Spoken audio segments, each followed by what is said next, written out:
Abundance. Welcome to Gigi's House of Wellness. My name is Gigi, and today I'd like to go over some law of assumption topics. I have been listening to Abraham, and so I wanted to do a video on doubt, but this might have a little bit update on that, but I'm just going with the flow. I'm encouraging myself because I was struggling with a little bit of doubt because the outside appearance of some things were not in alignment with my thoughts. I was thinking in a little bit of lack, maybe a little bit of fear and doubt, and I want to correct it by living in the assumption. There's been a lot of times where I wanted to wake up and start focusing on lack or despair or actually even desperation, and I changed it and I started counting out my money goal, which I've been visualizing before sleep, and when waking up I'm at the bank and the teller is counting me out in $100 bills, my money goal. It's been going pretty good. There are sometimes I fall asleep in the middle of counting, or then I drift off into some other thoughts, but I continuously correct myself and I make sure I do that in the mornings and when I'm falling asleep. I'm also still visualizing my G-Wagon and my house, my tiny home in the land. And today I was speaking with someone and they were like maybe visualizing me in one of those RVs where I'm pulling it with my G-Wagon. I'm liking the 3-bedroom ones. They're really nice. I'm gonna continue to kind of focus on that direction, and at the same time maintaining where I am now, in the now, which I believe I might be struggling and going back and forth and causing friction in my situation because I'm not keeping my mindset on one thing.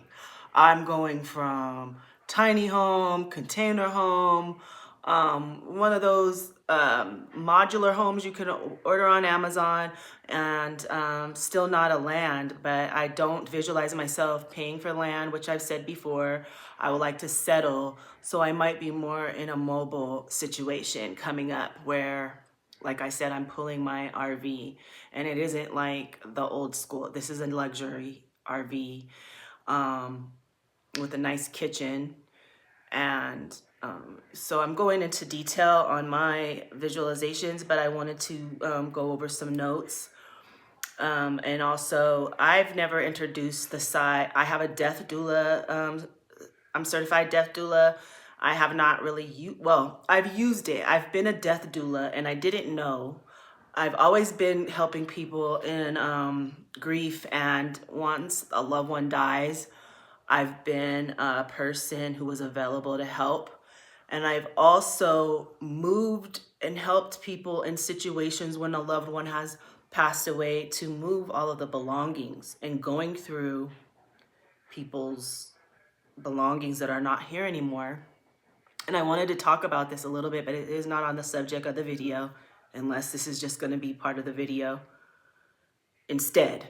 But yeah, so I had an experience with my father transitioning, which I never feel like death is the end.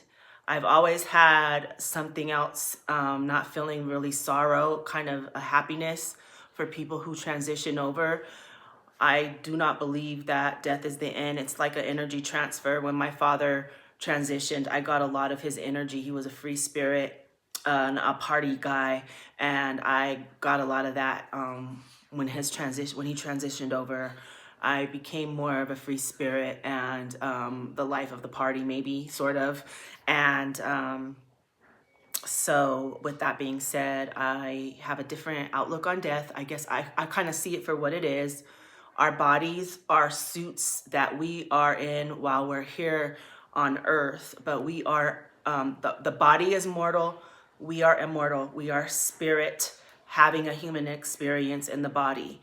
So when I was listening to Abraham earlier, she was saying the larger part of you is not alive and then death. We are alive and then alive and then alive and alive. So A lot of people think that death is the end. And even me, as I'm getting older, I start getting a little like, oh my God, this is it. I've done all this to get a certain place and then I'm just gonna die. No, we don't die. We leave the body, which I like this body. It's cool. It got me. It's done. I'm grateful for it.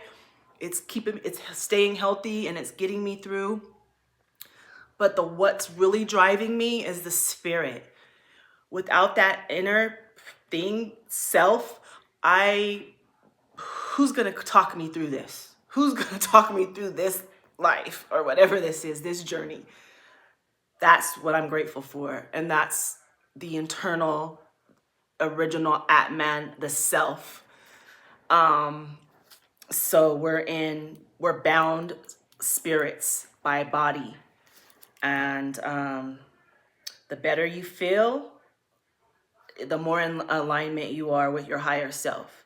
And when you're feeling anger, sadness, doubt, fear, worry, it's the closer you are off balance and you are closer to your lower self.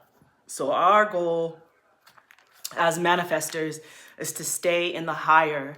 So when you can catch yourself feeling, if you feel anger, you feel sadness, address it, and then you got to change it back around to your assumption of what your life is, and you have to live that right now. It's not in the future, it's now. Time, we're living in the past, present, and future. So if we're constantly speaking of something that we want to see in the future, no, it's right now. Catch yourself. It's now. Everything is right now. Resistance is slowing down your vibration, which is slowing down your manifestation. And stop being who you are not. Stop being that. If you're a warrior and you're a divine spirit, you're not fearing anything and you're not living in lack. And we're not speaking about it and we're not thinking about it. Ideas and impulses are indicators from the unseen. A lot of us are too caught up in the outside. We're caught up in what bills are due, what debts we owe, what we think we're lacking. And it's blocking our ideas and our impulses. If you sit in silence and meditate, you can feel your way through this and imagine your way through this. The power of your own guidance, that's what we are living in. The power of our own guidance. You are a powerful creator and you are a master manifester of greatness. I am a master manifester of greatness. I'm speaking this to myself all day, every day, because actually there's nothing else to talk about.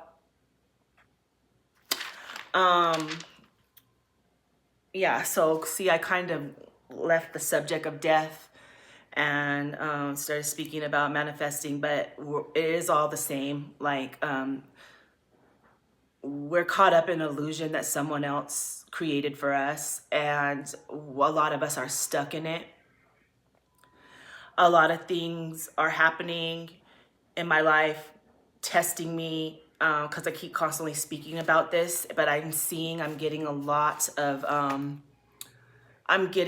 of views and followers because of this that I'm speaking, and I'm actually living in this right now. I'm actually studying this, living in this, and teaching this at the same time.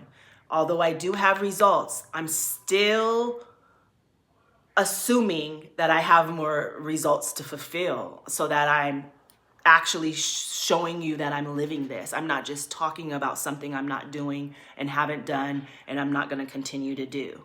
So with that being said, I like to think I'm at 300 subscribers, a little bit over, and I have over 20,000 views.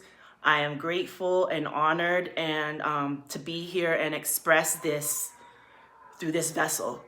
And thank you for joining me, and let's work through this together. Let's practice the law of assumption together, and let's be master manifestors together. I'll be back. Thank you.